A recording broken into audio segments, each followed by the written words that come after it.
जीत जाओगे, जीत जाओ। हमारे हृदय की बात समझ लो, हमारी एक बात पकड़ लेना। ये प्रभु, जब हम गंदगी नहीं छोड़ पा रहे, हमारा स्वभाव है, देखो ना, हम नहीं छोड़ पा रहे और इनसे विमुख हो जाते, ये बहुत बुरा हो गया। सुनो उमाते लोग अभागी, हरिता जी शब्द देखो, हरिता जी होई विषय अनुरागी। ये जीत जाओगे, कोई भी तुम्हारी दुर्गति करने में समर्थ नहीं। और इतना आ गया तो तुम महात्मा बन जाओगे, सब छूट जाएगा, सब छूट जाएगा। देखो, परम सुख स्वरूप राधा वल्लभ लाल जी मिलने के पहले आपको जो जो चाहिए वो सब भेज देंगे। मान लेना मेरी बात। जैसे जैसे कदम आपके प्रभु की तरफ बढ़ेंगे तो जो जो तुम्हारी चाहत है सब दे देंगे। अगर आपने ना के सिवा हां स्वीकार नहीं किया तो आगे वो मिल जाएंगे, और अगर आप उनमें रमण करने लगे दे देंगे। जो इच्छा करी हो मन माही, हरि प्रसाद कछ दिर, जाओ भोगो। लेकिन सुनो उमाते लोग अभागी, हृदय की बात कहता हूं, मैं नीच हूं, पामर हूं, नहीं विषयों पर विजय प्राप्त कर सकता, पर हे प्रभु, जब इन्हें नहीं छोड़ सकता तो आपको भी नहीं छोड़ सकता। हमारा स्वभाव है पकड़ना। जब हम काम क्रोध लोभ मोह मद मत्सर नहीं छोड़ पाते नाथ, तो आपको कैसे छोड़ देंगे? नहीं, जीत जाओगे, जीत जाओ। हमारे हृदय की बात समझ लो। ये माया का ऐसा आकर्षण है कि ऐसे कभी कोई करके निकल ही नहीं पाया। मुझ में ताव दे के कोई नहीं निकल पाया। शिव विरंचिका मोहई को है बपुरा आन, बपुरा माने बेचारा, बेचारा और कौन ऐसा है? इन बड़े बड़े महापुरुषों की भी आंखों में, ज्ञान दृष्टि संपन्न नेत्रों में भी भ्रम पैदा कर दे, उसका नाम माया। गरुण महाज्ञानी गुण राशि, देवर्षि भगवान के अवतार। बस समझो,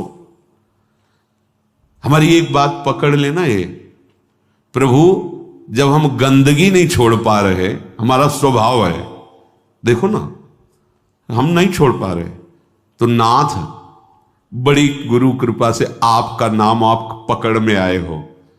तो हम ये नहीं कह रहे कि हम गंदगी छोड़ के आपको पकड़ लेंगे। हम गंदगी नहीं छोड़ पा रहे तो आपको भी नहीं छोड़ पाएंगे। जीत जाओगे, हमारी बात मान लेना, प्रार्थना मान लेना, इस बात की अकाट्य समझ लेना। जन अवगुण प्रभु मान न काऊ, दीन बंधु अति मृदुल। हमसे गलती क्या हो जाती है? हमारी मन भावती भोग वृत्ति को जहां भोग मिले तो हम इनको छोड़ देते हैं और उसको पकड़ लेते हैं और इनसे विमुख हो जाते हैं। ये बहुत बुरा हो गया। सुनो उमाते लोग अभागी, हरिता जी शब्द देखो, हरिता जी होई विषय अनुरागी। ये शरीरधारी कितने दिन जीवित रहेंगे? इनको अपना पति माने, प्रीतम माने, अपना जीवन सर्वस्व माने, कितने दिन रहेंगे? छूटेगा ना। तो इनके अंदर जो बैठा हुआ मेरा प्रीतम है, उससे प्यार कर लो। सब में वही विराजमान है, भावना कर लो। जब हम किसी धातु पर, किसी पाषाण आदि के विग्रह पर, किसी छवि पर भाव करके भगवान प्राप्त कर लेते हैं, तो चलते फिरते इन मूर्तियों पर भगवान को क्यों नहीं हम प्राप्त कर सकते? पर हमारा भगवत भाव हट जाता है और विषय सेवन से व्यक्तित्व भाव आ जाता है। ये स्त्री, ये पुरुष, ये जड़, ये चैतन्य, यही घाटा हो जाता है। हमारी बात मान लेना। ये बहुत सहज और सरल बात है। इतना इतना छोड़ करके आप प्रभु को स्वीकार करें, बड़ी कठिन बात है। और ये हम कोई मनमानी नहीं कह रहे हैं। महापुरुषों द्वारा बिगड़ी जन्म अनेक की, अब ही सुधरे आज अभी सुधर जाएगी। तो आज अभी क्या छोड़ देंगे भाई? हम बहुत जन्मों का हमारा संस्कार है, भोगों का, विषयों का, गंदी आदतों का, तो हम छूट जाएगी, अभी छूट जाएगी? नहीं, अभी पकड़ लोगे। पकड़ तो लोगे ना। बोले हाँ, क्या हो ही राम को, हे प्रियाजू मैं आपका, ये तो पक्का है आपके लायक ना भी हूं, न कभी था, न कभी हो पाऊंगा। अपनी तरफ से पक्की बात है, चाहे जितनी कोई डींग हाके, अपने लोग पूरा जीवन इसी मार्ग पे उनकी कृपा से चले, उस अनुभव से कह रहे हैं, चाहे जितनी डींग हाको, अभी बुद्धि परमात्मानंद में है, थोड़ी देर में विषयानंद में पहुंच जाती, इसका पता ही नहीं लगता। इस दुष्ट का भरोसा ही नहीं है। भरोसा तो प्रियाजू के चरणों का है कि वो अपने चरण चिन्ह अंकुश से हमारे मन को फंसाए हुए अगर वो छोड़ दे तो अभी ये खेल कर दे संसार का। बहुत विचित्र है, बहुत विचित्र। निज अनुभव ये कहो खगेसा। आचार्य चरण कहते हैं, हितजू महाराज, ना जानो छिन अंत कवन बुद्धि घटई प्रकाशित। कोई भरोसा नहीं, ये बुद्धि कब कहां कैसे। भरोसा तो भरोसो दृढ़ इन चरणन के। हमारे हृदय की बात हमारे गुरुजनों से जो प्राप्त हुई है, हम छोड़ नहीं पा रहे हैं, असमर्थ हैं, पर हम पकड़ने में बड़े चतुर हैं। तो प्रभु गुरु कृपा से आप का नाम, आपकी बात, आपका आश्रय पकड़ में आया है। आपको देख तो नहीं पा रहे, आपका आश्रय पकड़। तो जब ये नहीं छोड़ सकते तो हम आपको भी नहीं छोड़ सकते। ये जीत जाओगे, कोई भी तुम्हारी दुर्गति करने में समर्थ नहीं। और इतना आ गया तो तुम महात्मा बन जाओगे, सब छूट जाएगा, सब छूट जाएगा। क्योंकि जैसे जैसे ज्ञान का प्रकाश होगा, अज्ञान नष्ट होता चला जाएगा। अगर हम इससे कोई कहे कि सब छोड़ करके फिर प्रभु की शरण में आओ, तो असमर्थ, सब असमर्थ हैं, सब। घोर वैश्याचारी भी, वैश्यागमन करने वाले भी जब भगवान की शरण में आए तो महात्मा बन गए। करो सद्य ते साधु समान। हमें तो एक ही बात समझ में आई है कि इनकी कृपा से इनको जाना जाता है, इनको पाया जाता है, इनकी साधना होती, इनका भजन होता है। सच्ची बात कह रहे हैं, अपनी तरफ से हम शून्य हैं। अपने को देखा है, अपनी तरफ से हम शून्य हैं, कोई भी अंक नहीं है। कोई अंक है तो आपकी कृपा का है, अन्यथा नहीं है। ये निष्ठाएं इन्हीं की कृपा से जागृत होती है। जब दिखाई देता है अब कोई सहारा नहीं, तो ये बेईमान मन फिर भागता है प्रियाजू के चरणों की तरफ कि अब कोई रास्ता ले, अब तो पकड़ ले, अब तो पकड़ ले। जब कोई तेरा ले तो पकड़ ले, ये कृपा होती है। और इसका स्वभाव पकड़ लेता है तो छोड़ना बड़ा कठिन होता है। बस यही हमारी विजय का हेतु होगा। अगर हम सत्संग के द्वारा भगवत नाम, भगवत धाम, भगवत चरण सेवा की निष्ठा पकड़ ले, काम हो जाएगा। बिल्कुल सरल मार्ग है। हम नहीं छोड़ पा रहे हैं तो हम पकड़ने वाले स्वभाव वाले, तो हम पकड़ लेते हैं। आपको कैसे छोड़ेंगे जब गंदी बातें नहीं छोड़ पा रहे, तो आपको कैसे छोड़ेंगे। पर इसकी चाल माया की है, वो आपको आकर्षित करके प्रभु को छुड़वा देगी, और छुड़वा देती है। बस यहां नहीं कोई हमें बीच में कमजोरी रखनी। हम नीच हैं, पामर हैं, पर आपके हैं, इस पर कभी संशय नहीं हो सकता। हम ये नहीं कहते कि आपके लायक हैं, पर प्रभु नालायक हैं पर आपके हैं, बस इसमें संशय। ये बात नहीं हो सकती कि आप हमें छोड़ो और ये ले लो। नहीं, हम इसे नहीं छोड़ पा रहे पर आपको घसीटेंगे अपने साथ। अब आपके गले पड़ गए, अब आपके गले पड़ गए। अब ये पट्टा आपके नाम का है। अब आप देख लो किसको रोकना है, किसको हटाना है, वो आप जानो नाथ। अब आपको नहीं छोड़ सकता। क्षुत्रिड वाधास त्वसैहास तदपि नहीं पदम यामी वृंदाटवीति। अब हम एक कदम भी धाम को नहीं छोड़ सकते, चाहे जैसी परिस्थिति। ऐसे ही हम निरंतर नहीं जप पा रहे, पर कोशिश करेंगे कि नाम हमसे न छूटे। हम प्रभु के ध्यान में नहीं, पर हमारे चित्त में बात बैठ गई कि शरणागत वात्सल्य समुद्र प्रभु, मुझे आपका भरोसा है, आपका सहारा है। ये अंदर की बात कह रहा हूं, ये आपको महात्मा बना देगी। अपने मन की बात जो प्रभु की बात से मिले वही प्रमाणित मानी जाती है। भगवान कह रहे हैं अपिचेत सुदुराचारो भजते माम अनन्य भाग। अनन्य भाग भजन का मतलब वो निरंतर भजन नहीं कर रहा, उसने भाव कर लिया है कि अब मुझ जैसे दुराचारी पापी का एक ही भरोसा है, केवल भगवान। ये अंदर की बात समझ जाओ। इसको कहीं इसकी व्याख्या सुनने की कोशिश मत करना, क्योंकि जैसी स्थिति होती वैसी व्याख्या होती है। भगवान के वाक्यों का सर्वस्वरूप है। आप जिधर से देखोगे वो आपको अपने अनुकूल दिखाई देने लगेंगे। एक बात आंतरिक जो हमारे हृदय में गुरु कृपा से समझ में आई है कि हम जैसे भी हैं, देखो भगवान के वचनों से प्रमाणित है, इससे बड़ी कोई बात नहीं होगी। जो नर होए चराचर द्रोही, आवे सभय शरण तक मोही। चराचर का द्रोही है, पर वो भयभीत हो गया कि अब मेरा कोई सहारा नहीं है, प्रभु के सिवा मुझे कोई नहीं बचा सकता, मैं इतने पाप किए हूं। भगवान भगवान कह रहे हैं, उसके लिए कह रहे हैं जो शब्द है, तज छल कपट मोह मद माना, करो सद्य ते साधु समाना। इसका अर्थ ऐसे लिया जा सकता है कि वो छल कपट मोह मद मान का त्याग कर हमारी शरण में आवे तो हम उसे साधु बना देंगे शब्दावली से, लेकिन भाव में ऐसा नहीं है। फिर महाराज साधु क्या बनाएंगे, वो तो साधु हो गया।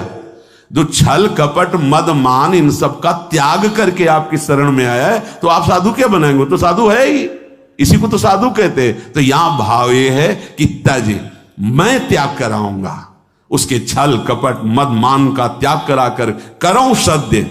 जो करो शब्द है वहां यहां से लागू होगा पूरी चौपाई में। तज छल कपट मोह मद माना, करो सद्य ते साधु समाना। उसको सब त्याग, क्योंकि उसे ही त्यागना है ना, तो मैं उसे सामर्थ्य देता हूं। वो छल कपट मोह मद मान का त्याग कर देता है और मैं उसे साधु स्वरूप।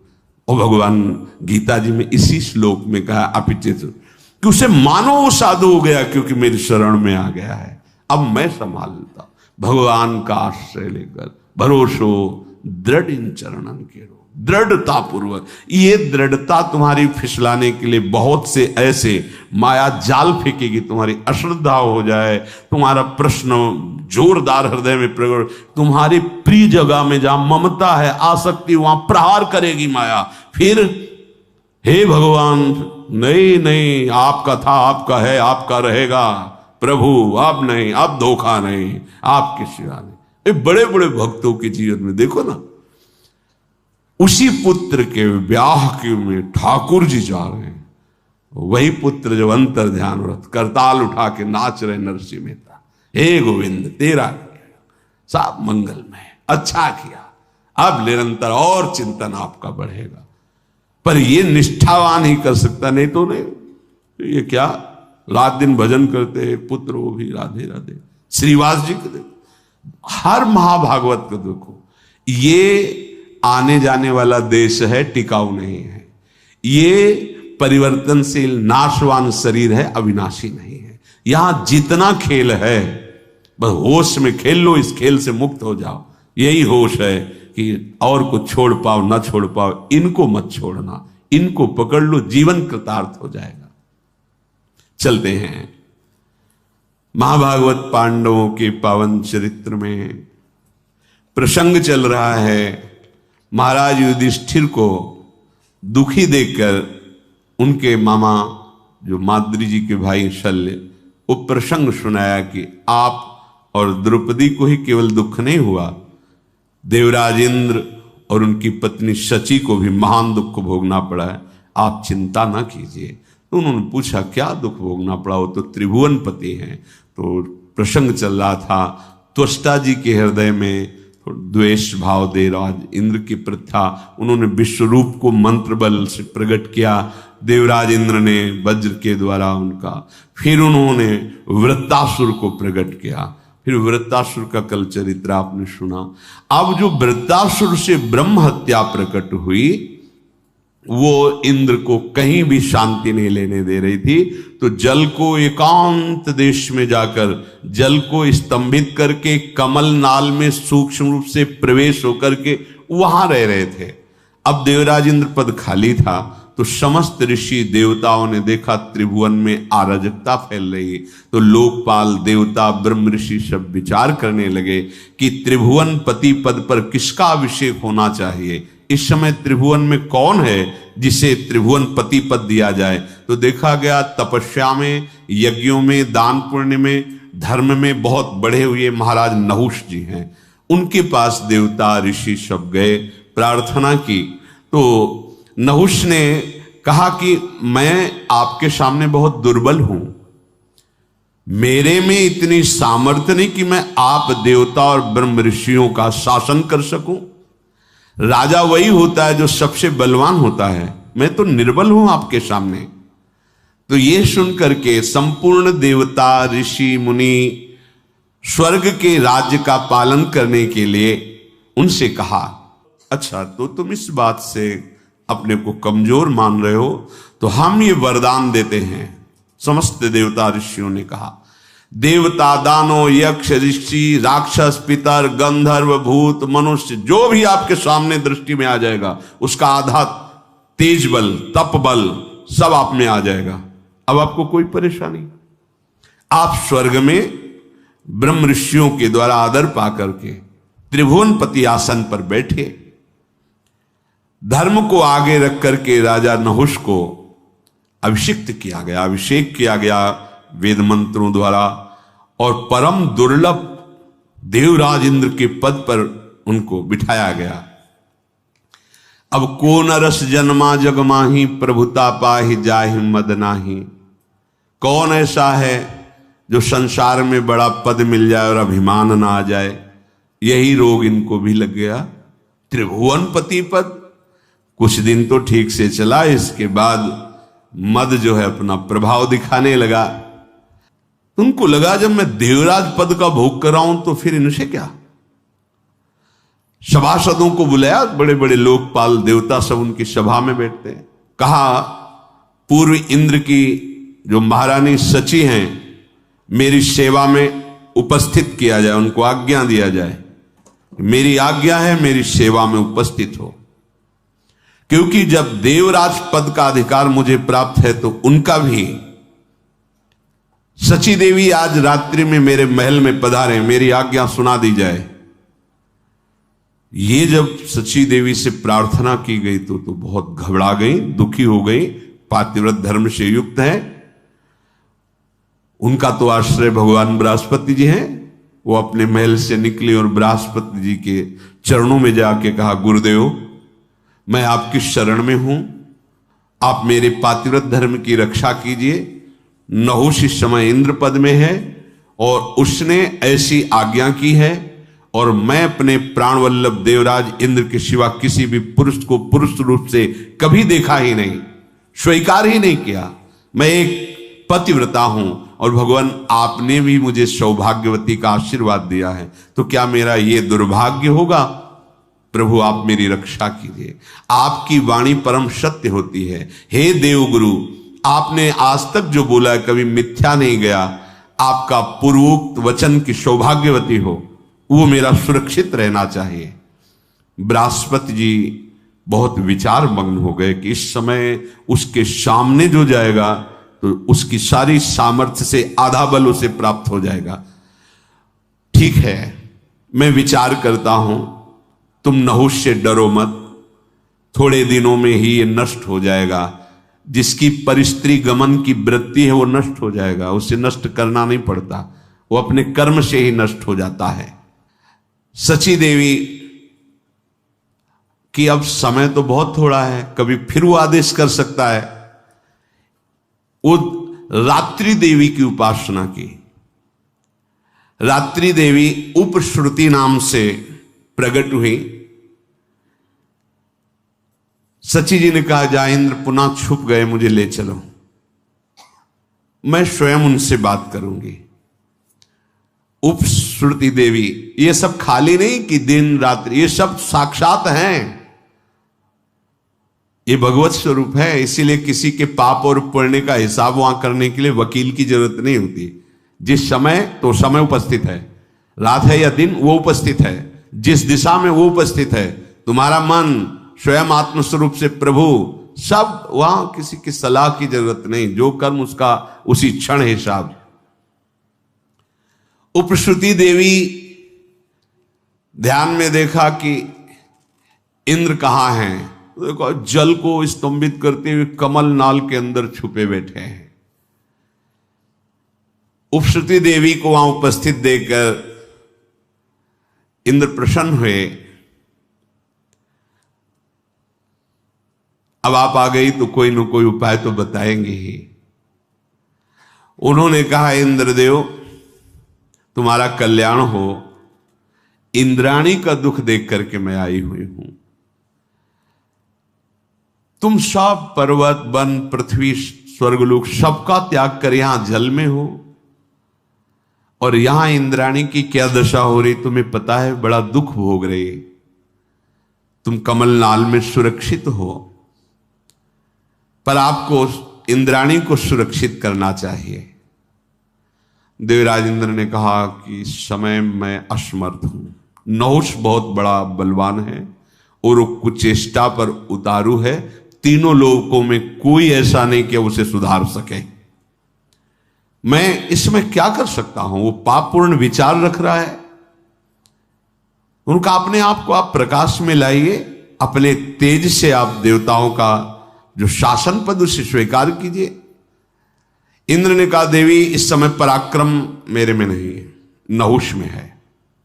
देखो कितना बड़ा पद मिला, कितनी बड़ी कृपा मिली, चूक कैसे हो जाती है। इसीलिए जब तक भगवत आराधना में नहीं चित्त डूबता या भगवत आराधन संतों के शासन में नहीं रहता तो बड़े बड़े से चूक हो जाती है। इसीलिए चाहे शिव विरंची सम होई, गुरु बिनु भव निधि तरह न कोई।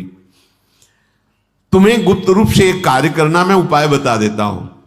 अब इंद्र जी उपाय बता रहे कि तुम नहुष के पास जाना, निर्भय रहना, और उससे कहना जगतपति हो तुम, तुम्हारा पूरा अधिकार है जगत पर। मैं देख रही हूं कि इंद्र समर्थ है, तो अब तुम ही इंद्र हो, तुम्हारा पूरा अधिकार। पर मैं ऐसा चाहती हूं कि आज तक जो कोई ऐसे वाहन पर न बैठा हो, ऐसे वाहन से तुम हमसे मिलने आओ। नहुष मुस्कुराया और कहा, मैं समझ नहीं पा रहा हूं तुम क्या कहना चाहती हो। बोले, दिव्य पालकियों में मिलने आते हैं, कोई अपने वाहनों पे आते हैं। मेरी इच्छा है कि तुम मेरे लिए ऐसे वाहन पर आओ जैसे आज तक कोई न बैठा हो। तो तुम केवल इशारा कर दो, वैसे ही मैं आऊंगा। इंद्राणी बोली, आप मेरे पति हो सकते हो, पर मेरी अभिलाषा के अनुसार आओ। पहले के जो इंद्र थे ना, वो मेरे से मिलने जब आते थे तो ऐरावत हाथी पे आते थे, कोई कोई हंस पे, कोई किसी पे। पर मेरी इच्छा है कि भगवान विष्णु तक जिस वाहन पे न बैठे हो, ऐसे वाहन पर बैठ कर आओ, क्योंकि आप तो बहुत बलवान हैं। प्रसन्न हो गया नहुष। बोलो तुम। बोले, आज तक ऋषियों की पालकी में बैठ के कोई नहीं चला त्रिभुवन में। ये जो सप्त ऋषि हैं, ये पालकी पे हो और आप बैठ के आए, फिर मैं आपका स्वागत करूंगी। देवराज इंद्र ने बताया था ये ऐसा तुम करो, बस मैं आपको स्वीकार करती हूं। उसने कहा, ये कौन सी बात है, सब मेरे आदेश के अंतर्गत है। भूल गया, ये भारी अपराध करने जा रहा है। मेरे सामने कोई भी ऋषि ठहर नहीं सकता, क्योंकि उसकी आधी तपस्या बल मेरे पे आ जाता है। मैं जो आदेश करूंगा सब करेंगे। तुम जाओ अपने भवन में, और मैं सप्त ऋषियों की पालकी पे आ रहा हूं। कितना बड़ा अपराध! जो जगत बंदनी महापुरुष हैं, जिन्हीं के आशीर्वाद से इंद्रासन पद पे बैठा था, बुद्धि भ्रष्ट हो गई। ये देखो, जब परिस्थिति गमन किया जाता है तो बुद्धि का निर्णय गलत हो जाता है। बुद्धि बिगड़ गई, बुद्धि का बिगड़ जाना ही नाश है। कामः संजायते क्रोधा, क्रोधा स्मृति विभ्रमा, स्मृति भ्रंशात् बुद्धिनाशो, और बुद्धिनाशात् प्रणश्यति। बुद्धि का नाश ही सर्वनाश कहा जाता है। देवी, मैं तो तुम्हारा दास हूं, तुम जो आज्ञा करोगी वही करूंगा।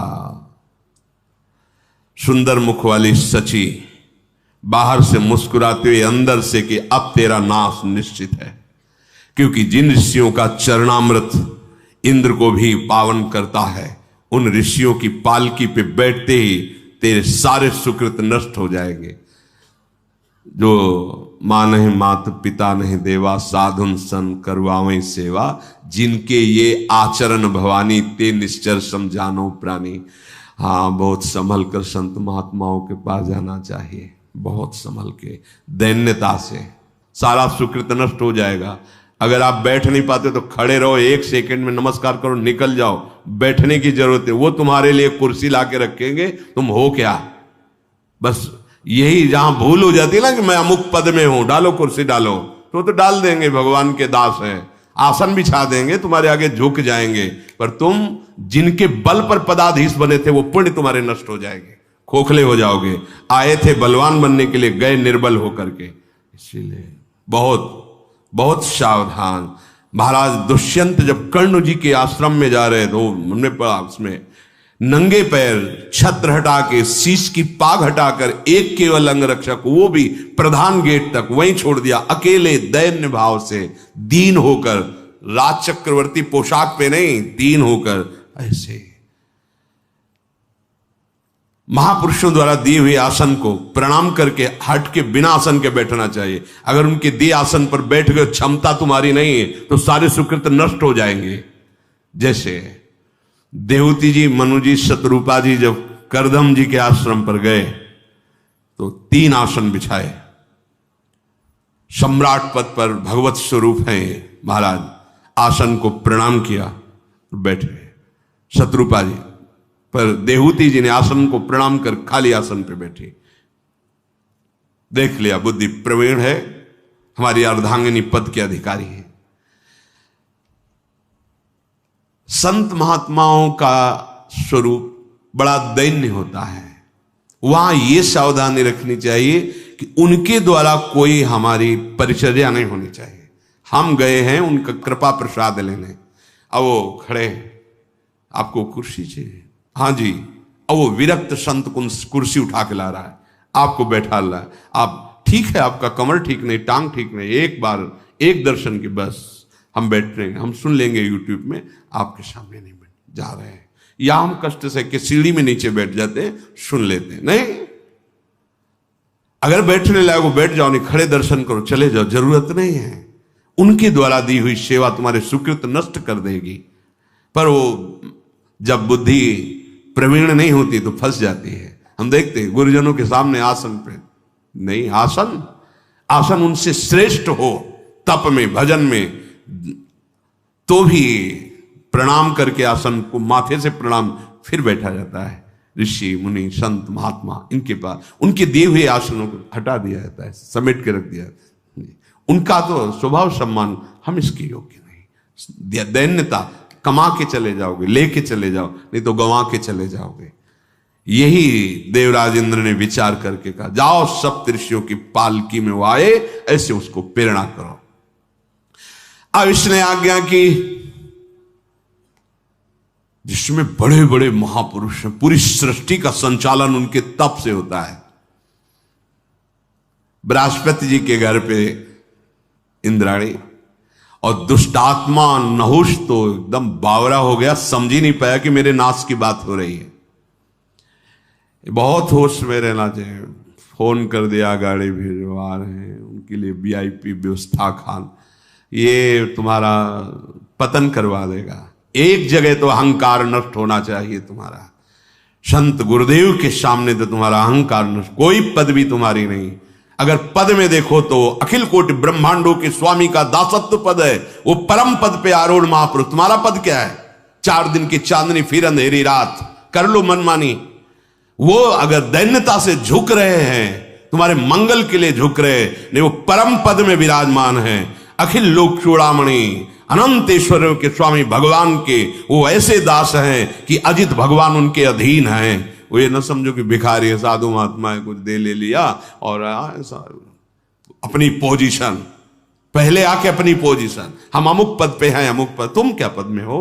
हम परम पद के दासत्व से युक्त होकर तुम्हें वहीं ले जाने के लिए भगवान ने हमारे पास भेजा है, उसी परम पद का परिचय। तो दैन्य, अगर दैन्य नहीं तो कुछ नहीं, हम तो चरणामृत उतार के पिएंगे आपका, क्योंकि चरणों में श्री हरि का वास है, उनका धोवन हम पिएंगे। लेकिन आपका क्या होगा? आपकी स्थिति कहां है? सब खो के जाओगे और सोचोगे साधु दर्शन के बाद अशांति कैसी, ये कैसे विघ्न उपस्थित हो रहे हैं, क्योंकि खो दिए सब। लेने जाने वाले को बहुत सावधान, अपनी झोली मजबूत रखो और दृष्टि, कोई सेवा, कोई दोष ना होने पावे और कोई सेवा उनकी स्वीकार न करो। वो तो करेंगे सेवा, आप स्वीकार, बहुत बहुत चरणामृत प्रसाद और उनकी चरण रज माथे पे।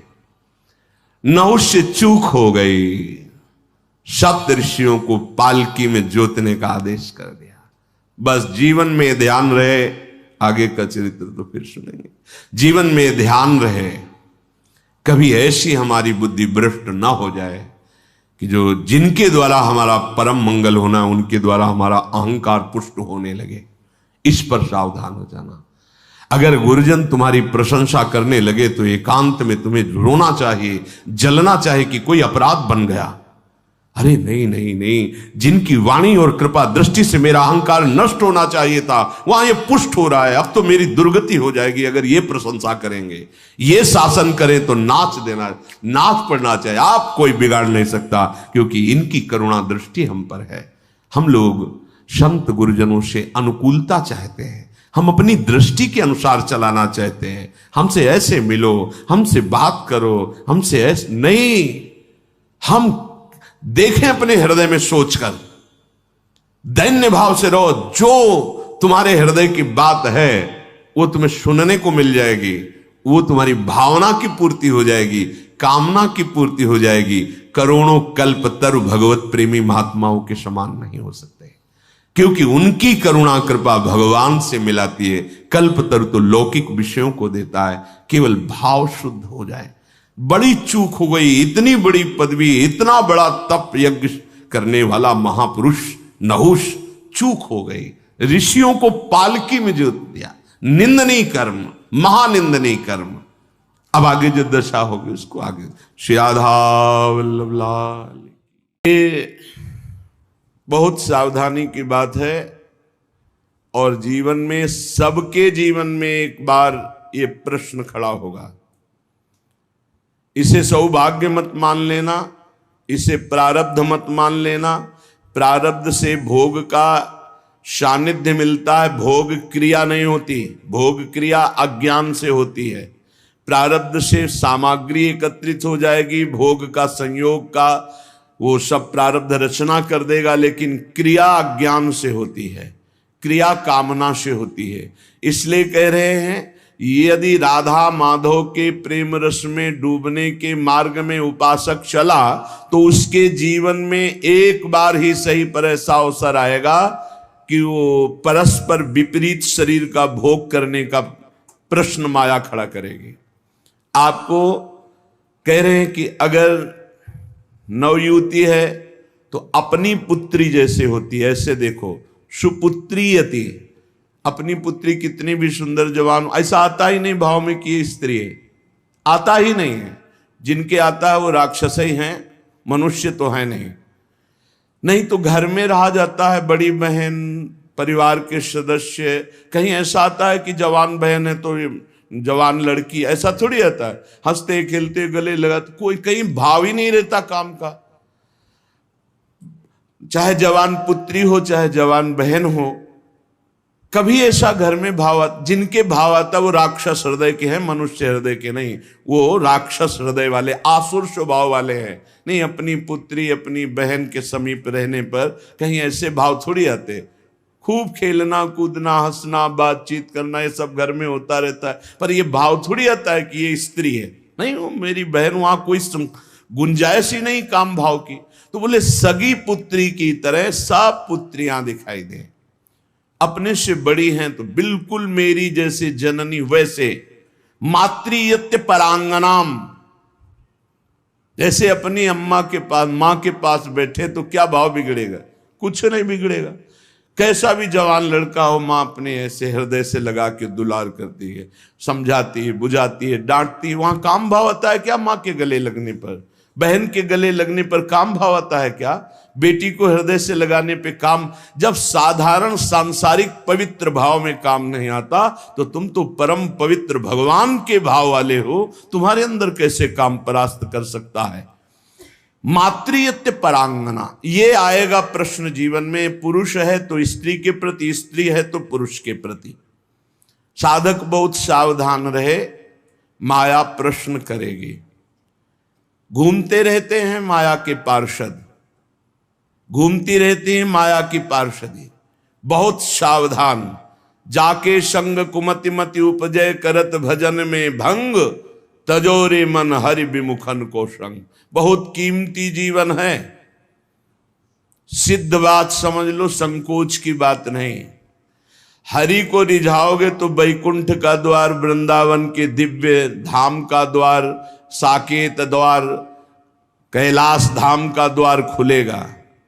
और जगत के शरीरधारी को रिझाओगे तो आखिरी द्वार वही है मलमूत्र का, और कुछ नहीं।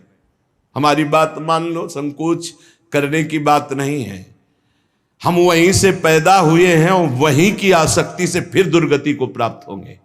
खुली बात है, देख लो, दो ही आकर्षण है, बढ़िया से बढ़िया खाने को मिले, भोगने को मिले। शिष्णोदर परायण शास्त्र कहता है, शिष्ण और उदर। उदर रसेंद्री से संबंधित है, शिष्ण जनेन्द्री से संबंधित है। बस जनेन्द्री और रसेंद्री के भोगों में पूरा दिव्य मानव जीवन बर्बाद। श्रीपाद कह रहे, यदि राधा मुरलीधर के प्रेम में मगन होना है, बहुत सावधान। ये मत समझो कि माया कब किस रूप में कहां प्रश्न करती है। वो जननी है, वो अपने बेटे को पुष्ट करने के लिए कोई भी प्रश्न कर सकती है, लेकिन अपनी दृष्टि। महाप्रभु चैतन्य देव रुदन कर रहे हैं, हा गोविंद हा कृष्ण। दो वेश्याएं पहुंचती, एक कहती कितना ये रुदन कर रहे हैं, बोले मेरी जैसी नहीं मिली होगी इसीलिए ना। अभी देखो इनका रुदन बंद करते। वो क्या जाने कि जो हरि के आशिक हैं उनको हरि माया आकर्षित नहीं कर सकती। भगवान का एक विशुद्ध प्रताप बल भक्तों की रक्षा करता रहता है। वो जाकर के विनोदास्पद बातें करने लगी। महाप्रभु चैतन्य देव ने कहा, मां बस करुणा कर दो, श्री कृष्ण मिल जाए। वो शब्द उनके हृदय में ऐसा चोट किया कि मैं इतनी नीच, ऐसे महापावन से ऐसी भावना चरणों में गिर गई, मुझे क्षमा करो, क्या मेरा भी उद्धार हो सकता? कृष्ण कृष्ण कृष्ण। ऐसा नहीं कि किसी के जीवन में प्रश्न नहीं आता, प्रश्न आता है, पर जो ये भगवत कृपा से सावधान रहता है कि ये प्रश्न है, मुझे उत्तर देना है इसका। ऐसा नहीं कि प्रश्न के लपेटे में आकर के फिसल जाना है। प्रश्न है, उत्तर देना है, बहुत संभाल के उत्तर देना है। अपमान भी नहीं करना, क्योंकि ये वही आए हुए हैं जिनकी हम आराधना करते हैं। वो कुछ भी रूप, वो मोहिनी रूप भी तो धारण किए ना, वो कुछ भी रूप धारण कर सकते हैं। मेरे प्रीतम है तो बस उस समय प्रभु आप ही मेरी रक्षा करो, आप ही मुझे बचाओ। मातृयत्य परांगनाम, त्रुटि हो सकती है हमसे गलती हो सकती। कभी बलवान न बने, कभी पहलवान न बने इस विषय में। दैन्य और चरण छूना, यही दो बातों से बच सकते हो। चरण छू कि हे जगत जननी, हे अंबा, कभी आपके प्रति मेरा। जिन उर्वशी जी ने बड़े बड़ों की बुद्धि को मोहित कर लिया, अर्जुन जी की बुद्धि को क्यों नहीं मोहित किया? क्योंकि जाते ही सीधे प्रणाम किया अर्जुन जी ने। जे ही उर्वशी का प्रवेश हुआ, देखा सो पंचांग प्रणाम किया और कहा, माता स्वागत है, आप पधारिए। आग लग गई, मैं किस लिए आए और तुम मुझे क्या कह रहे हो? आज के बाद कभी माता शब्द उच्चारण मत करना। उन्होंने कहा, पुनः कहता हूं, कुंती माता से भी अधिक पूज्य मैं तुम्हें देखता हूं। कुछ नहीं बिगाड़ पाए उर्वशी जी, यहां तक कि साप तक दे दिया। पहली दृष्टि पड़ते ही या तो नव किशोरी जगदम्बा, लाडली जी की सहचरी, या मां, या अपना पवित्र भाव तुरंत आरोपित कीजिए। और स्त्री शरीर को लिखा है, भ्राता पिता पुत्र निज जैसे, मध्यम परपति देखई कैसे। भ्राता पिता पुत्र निज जैसे, बराबर का है तो सगा भाई। क्या सगा भाई को देखकर काम जागृत होता है? क्या अपने छोटे बेटे को देखकर काम जागृत होता है? क्या पिता को देखकर काम जागृत होता है? भ्राता पिता पुत्र निज जैसे। आवश्यकता पर बात करें, नहीं एकांत सेवन करें। बलवान इंद्रिय ग्रामो विद्वानम अपि कर्षति, शास्त्र आदेश करता है। पर उपासक को ये पक्का विश्वास कर लेना चाहिए कि मेरे जीवन में ये प्रश्न आएगा, आता है, आता रहेगा। अगर इससे निकल गए आगे तो यो राधा मुरलीधरांग कमल प्रेमैक मात्रियति। बहुत सावधानी की जरूरत है। देखो, कल वर्णन हुआ था साधना में भय और प्रलोभन, ये दो चीजें भेजी जाती हैं। इनसे जो पास भी भगवान ही करवाएंगे। ये सत्संग सुनने को भगवान ही तो संयोग बना रहे हैं, ये भगवान ही तो प्रेरित करके आपको सुनवा रहे हैं। इसलिए सावधान। ये प्रश्न है, आपके पास 1 करोड़ रुपया जमा किया और आपका मन हुआ कि अरे मैं फंस गया क्या, तो 1 करोड़ यमुना जी में फेंक दो, मुक्त हो गए। लेकिन एक बार जीवन में फिसल गए तो उसकी पूर्ति नहीं होने वाली। हम कह रहे हैं अरबों रुपया एकत्रित हुआ, मन में आया, सब छोड़ के भाग गए, राधा राधा राधा राधा, जो जहां वहीं छोड़ दिया, कुछ नहीं फंसे। लेकिन एक बार फिसल गए काम में तो उसकी पूर्ति कैसे होगी? वो तो नहीं होगा। वो तो चित्त पे संस्कार बन गया और आपका संयम भ्रष्ट हो गया। एक बार बालू का बांध टूट जाए तो दोबारा बांध बांधना बहुत कठिन बात है। एक बार योगी भ्रष्ट हो जाए, दोबारा योगी अपने योग पे आना, भगवान के बल की बात है, दूसरी बात नहीं। जैसे बालू का बांध फूट जाए तो बांधना बड़ा कठिन है, ऐसे ये ब्रह्मचर्य, ये सतमार्ग, ये इंद्रिय निग्रह, ये बालू का बांध है, बहुत होश से। मातृयत्य परांगनाम स्थिर चरम सत्वम सुपुत्रीयति। बड़ा पवित्र भाव। और ये भाव जब अचानक संयोग हो जाए तब संयोग से बचने की पूरी वृत्ति रखे उपासक। जब तक कोई बहुत ऐसा संयोग की बात बन जाए कि बात करना ही है, तो उसके चरणों में दृष्टि रखते हुए, मुख की तरफ दृष्टि रखते हुए साधक कभी बात नहीं करते। नहीं, चरणों पर ऐसे दृष्टि रखते, जी प्रत्युत्तर कम शब्दों में और भाग ले। अपने को सूरवीर मत समझे। ये भगवान की प्रचंड मोहिनी माया का आकर्षण हमारे चित्त में बलात् हमारी निष्ठा को परिवर्तित कर देगा, यदि हम अधिक समय साथ रहें, अधिक समय बात करें, अधिक समय हंसी मजाक करें, तो हम फिसल जाएंगे। ये खाइयां हैं जिनसे हम भगवान को नहीं प्राप्त कर पाते और इनमें हम फिसल जाते हैं। बहुत ही सावधानी की जरूरत है।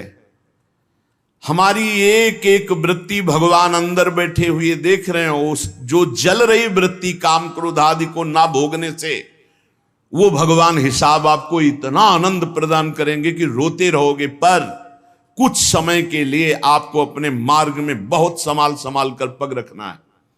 अगर अपना कल्याण चाहते हो, सुंदर बुद्धि चाहते हो, भगवत मार्ग में अग्रसर होना चाहते हो, तो गोस्वामी तुलसीदास जी की चौपाई याद रखना।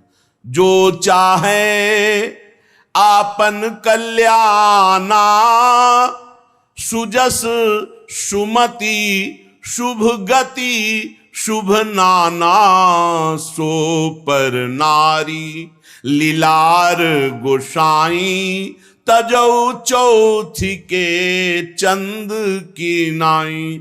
जैसे चौथ के चंद्रमा को देखने से कलंक लग ही जाता है, ऐसे ही जो पराई माता बहनों की तरफ ऐसी गंदी दृष्टि या बार बार मुख की तरफ देखना, तो हाव भाव आदि के द्वारा चित्त का आकर्षण होकर मलिन हो जाना स्वाभाविक है।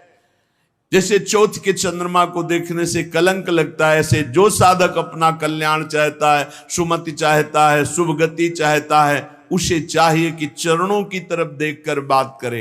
ये जगत जननी जगदम्बा हैं, इनकी कृपा से हम परमार्थ पर विजय प्राप्त कर लेंगे। इनके प्रति हमें भोग्य बुद्धि, दोष बुद्धि, निकृष्ट बुद्धि का त्याग करना ही होगा, तब हम आगे बढ़ पाएंगे। गोत्रीयत्यति तर्जना दिशु महा, मित्रीयति द्वेषिषु। यदि हम भगवत मार्ग में चल रहे हैं, कोई हमारी निंदा करता है, तर्जना करता है, तो जैसे अपना भाई, अपना घर का, अपने गोत्र का, परिवार का कोई लड़ाई झगड़ा करे, तो ऐसा अरे घर का आदमी कोई बात नहीं, ऐसे टाल देते हैं।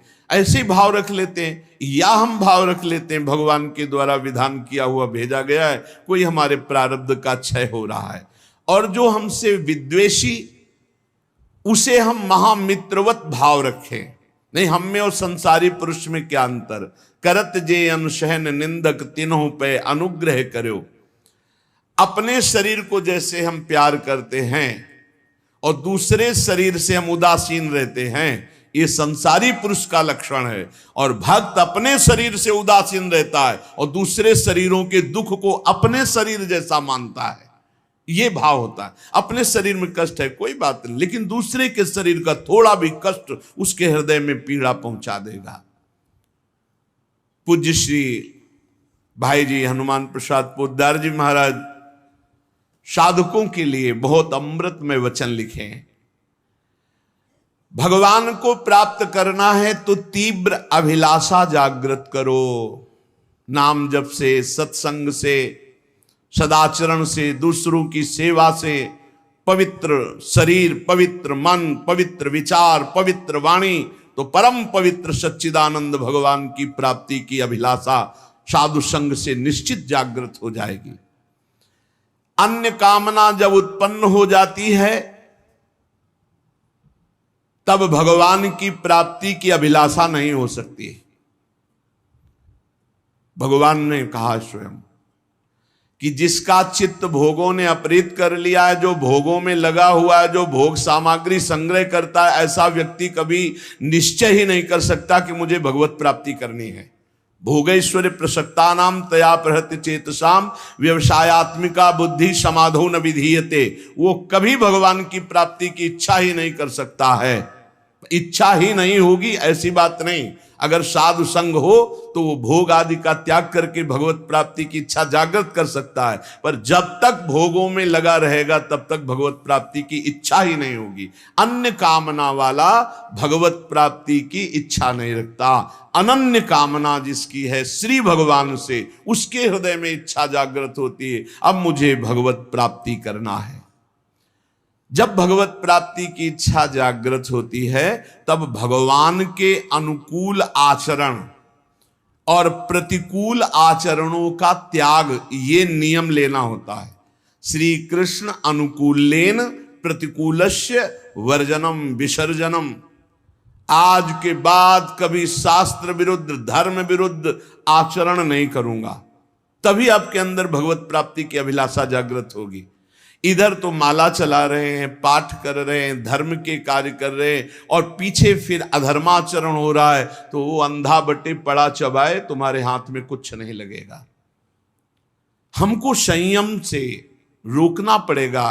जो धर्म, जो नाम जप, जो साधन कर रहे हैं, वो हमारा कहीं किसी पापाचरण में बह न जाए, कहीं किसी छिद्र से बह न जाए। हम अपने इंद्रियों को, मन को हम विचार के द्वारा, पवित्र विचारों के द्वारा उनको घेरे रहते हैं। इसी का तो इनाम मिलता है परम पद, इसी का इनाम मिलता है अद्भुत आनंद की उमगन। ना भय जन्म का, ना मृत्यु का, ना रोग का, ना शोक का, किसी भी तरह का कोई भी द्वंद्व प्रभाव उपासक के अंदर नहीं रह जाता। अनुकूलस्य, अपने इष्ट देव गुरुदेव के अनुकूल, और प्रतिकूलस्य विसर्जनम, प्रत्येक प्रतिकूल आचरण का त्याग। जब साधक ऐसा आचरण बहुत समय तक करता है तो उसके प्राणों में रुदन करने की इच्छा जागृत होती है और वो क्रंदन करने लगता है। रोते रोते उसके हृदय में विरहाग्नि जलाती है, और उसी विरहाग्नि को शीतल करने फिर भगवान को आना होता है, फिर उसे भगवत प्राप्ति हो जाती है। दूसरी बात, साधक जब इस मार्ग पर चलता है तो उसका स्वभाव होता है इधर उधर ताक झांक करना। ये कैसे चलता है? ये बहुत बुरी आदत है, ये बिल्कुल नहीं रखनी चाहिए। पर दोष दर्शन से सबसे बड़ा घाटा होता है कि हम जो दोष दूसरे में देखते हैं, देखने की चेष्टा करते हैं, वो दोष हम में जागृत हो जाता है। इसलिए साधक को इधर उधर ताक झांक करने वाला स्वभाव नहीं रखना चाहिए। छोटी छोटी बातें होती हैं जिनमें हम फिसल जाते हैं। हर साधक इस बात को समझ ले, परमार्थ में चलने पर इधर उधर ताक झांक पड़ोस बगल वाला साधक क्या करता है, अगर ये दोष दर्शन की वृत्ति रही तो ऐसे ही नीचे खड़े रहोगे, परमार्थ की ऊंचाई पर नहीं चढ़ पाओगे।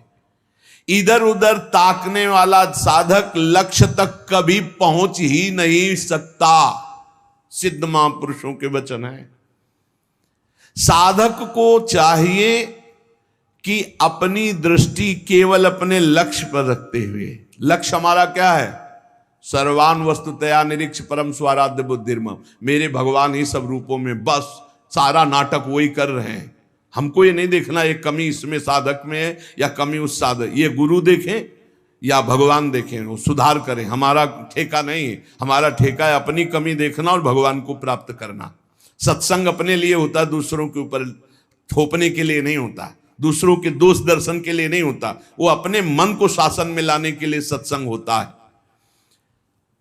साधक जब इस दोष से आगे बढ़ता है, ये बहुत जोर का दोष होता है, जब इससे आगे साधक बढ़ता है तो उसके जीवन में प्रलोभन आता है।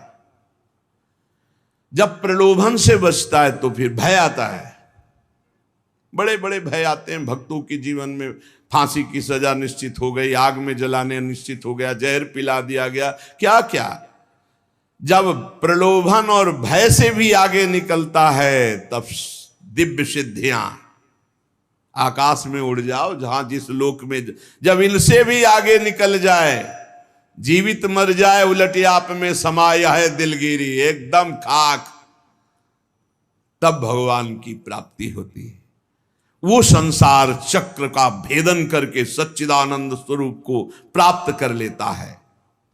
वैराग्य दो प्रकार का होता है, एक समल वैराग्य और एक विमल वैराग्य। सांसारिक प्रतिकूलता को लेकर जो घर त्यागा जाता है उसे समल वैराग्य कहते हैं। ये समल, मल का प्रयोग नहीं होना चाहिए। ये मल है वासना, कामना, रुपया, पैसा। हाँ, हमारा भरण पोषण ईश्वर के द्वारा सारे विश्व का करते, तो हम जितने बैरागी जन विश्व में हैं, भगवान विश्वम्बर सबका भरण पोषण कर रहे हैं। लेकिन बहुत सावधानी से मुनीमगिरी करनी है। मालिक हैं भगवान, मुनीम है हम, तो मुनीम का लेना देना बहुत हिसाब में होना चाहिए। हिसाब से चूक हुई तो चूक हो जाएगी, बड़ी चूक हो जाएगी। तो एक होते हैं वैराग्य लेते हैं ये देख करके कि अब नौकरी नहीं मिल रही, विवाह भी नहीं हुआ और खान पान की व्यवस्था, बाबा जी बन जाते हैं, जिंदगी नरक हो जाएगी तुम्हारी और दूसरों की बेइज्जती करवाओगे। कभी ऐसे बाबा जी नहीं बना जाता।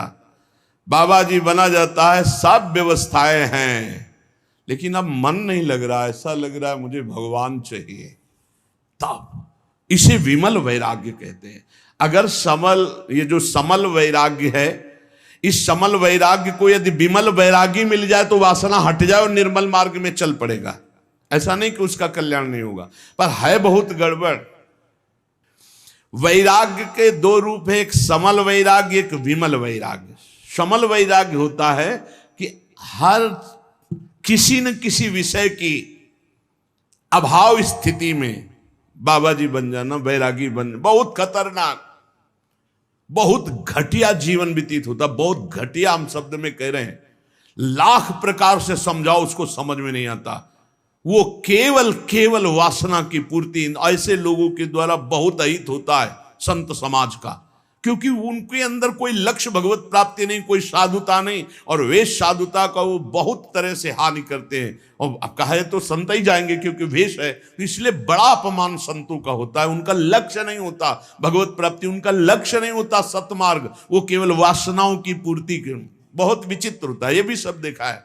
भ्रमण के समय भगवान बड़ी कृपा की तो सब भ्रमण में साधु पक्का हो जाता है।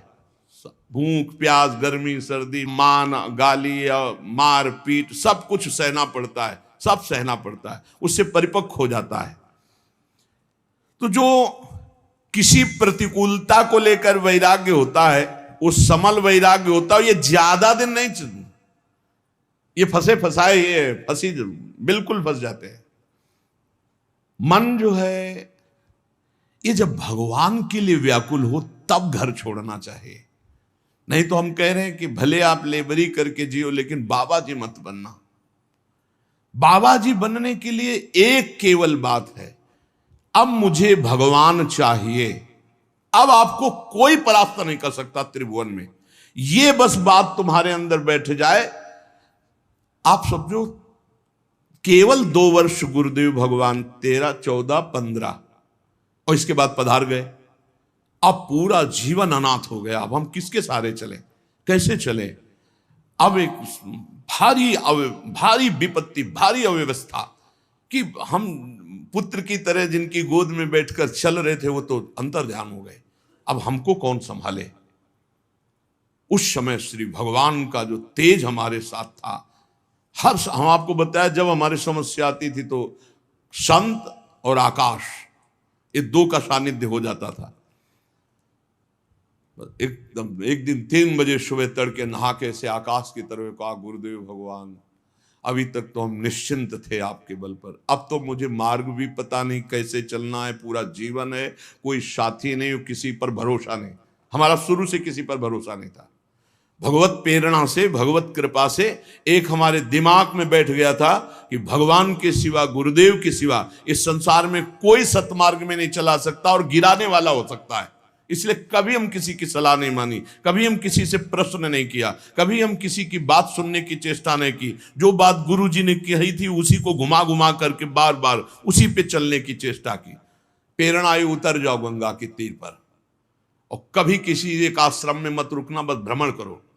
बस तुरंत मन में आया, बस सफेपुर घाट से कूद पड़े गंगा किनारे, एक गीतावत पूरा फिर ओ यहां तक वही सच्चिदानंद परम तत्व गुमान।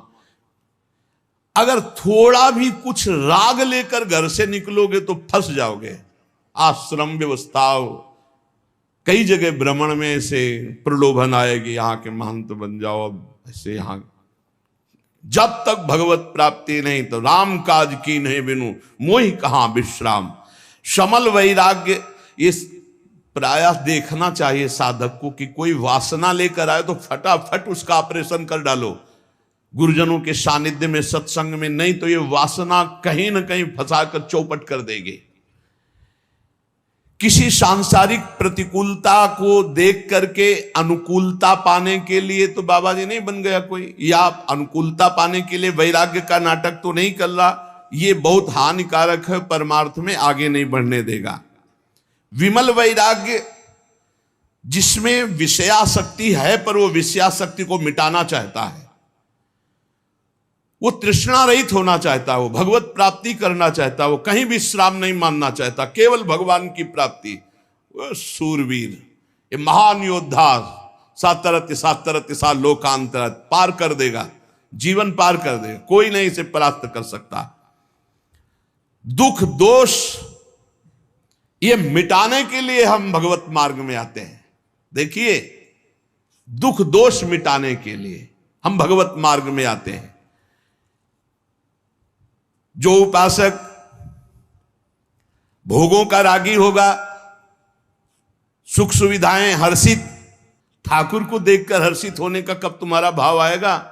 मन अति हर्ष जनावन ते ही आज देखी हो परम से। अरे विश्व की हर संपत्ति चरणों में फेंक दी जाए तो भी ऐसे उधर देखने की इच्छा न हो। सुरपति नरपति लोकपति जिनके भावे घास रहे, परम आनंद में तज सब ही गए। सच्चिदानंद का आशिक और छोटी मोटी वस्तुओं में हर्षित हो जाए, ऐसा बुरा लगना चाहिए संसार के पद प्रतिष्ठा भोग सामग्री। जैसे तुम्हें कई अरब रुपया का संकल्प बनाया, तुम्हें 5 का नोट दिया जाए, ये ले 5 का, तो कैसा लगेगा? मानो थप्पड़ मारा। ऐसे अखिल कोटि ब्रह्मांड नायक चाहिए तो लोक परलोक के भोग तुम्हें विश्वत लगने चाहिए। ब्रह्मादि के भोग सब विषम लागत ताई, नारायण ब्रज चंद की लगन लगी, कहीं राजी हो जाए।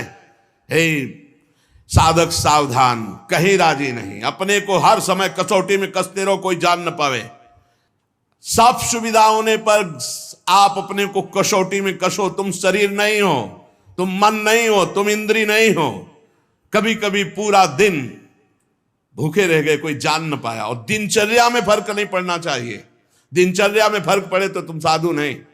दिनचर्या में फर्क न पड़े और अपने आप को कभी ऐसे कभी ऐसे, और खूब भजन परायण। और जब एक समाहित चित्त हो गया, भजन से चित्त नहीं हटता, तो ये सब खत्म हो जाता है।